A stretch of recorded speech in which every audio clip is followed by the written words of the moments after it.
মাফ করব না, আমার জানাজায় 3 ভাইকে দাঁড়াতে দিও না।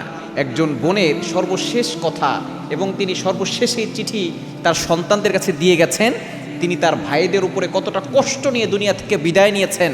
21 বছর ধরে তিনি বাবার সম্পত্তি থেকে যে অংশটা পাবেন সেটা ভাইদের কাছে চেয়েছেন, কিন্তু ভাইরা দেয় নাই।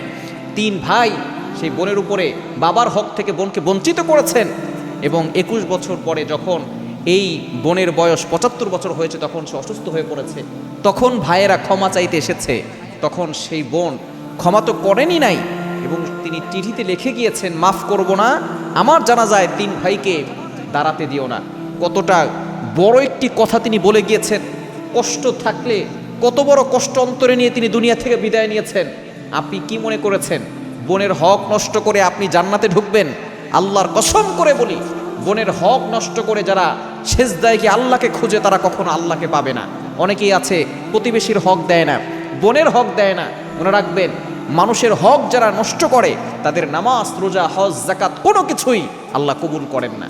আমাদের সমাজে কিছু মানুষ এমন আছে, লক্ষ লক্ষ টাকা খরচ করে সে মসজিদ নির্মাণ করে, সে মাদ্রাসায় দান করে লক্ষ লক্ষ টাকা, অথচ বোনের হক সে দেয় নাই। বাবা মারা যাওয়ার পরে বাবার সম্পত্তি থেকে যদি 1 প্যাকেট লবণও থাকে, এই লবণটাকেও ভাগ করে যতটুকু বোন পাবে সেটা বোনকে দিয়ে দিতে হবে। কিন্তু অনেক ভাই আছে বোনের হক বোনকে ফিরিয়ে দেয় না।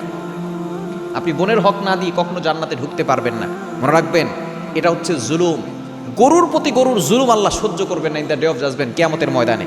যেই গরুর শিংটা বড়, সে যদি কোনো ছোট শিংওয়ালা গরুর উপরে আক্রমণ করে, বুখারীর হাদিস রয়েছে, তাহলে কিয়ামতের ময়দানে ছোট শিংওয়ালা গরুটার শিংটা আল্লাহ তাআলা বড় করে দিবেন এবং সে প্রতিশোধ দিবে, তারপরে তাদেরকে মাটি বানিয়ে দিবেন।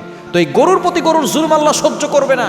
আর আপনি মানুষের উপরে জুলুম করছেন, বোনের হক দিচ্ছেন না, ভাইয়ের হক দিচ্ছেন না।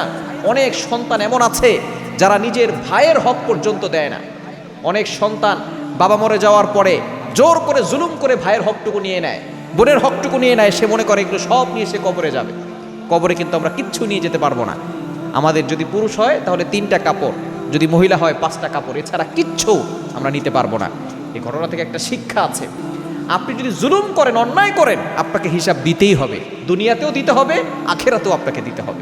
এজন্য আসুন, কোনো সময় কারোর উপর অন্যায় করব না, জুলুম করব না, কারণ একদিন সকলকে চলে যেতে হবে। We have to go back to our Lord. কেউ আমরা থাকতে পারবো না, সকলকে আল্লাহর কাছে ফেরত চলে যেতে হবে। এত সম্পদ আপনি মানুষের কাছ থেকে নিয়েছেন, আপনি তো কবরে নিয়ে যেতে পারবেন না।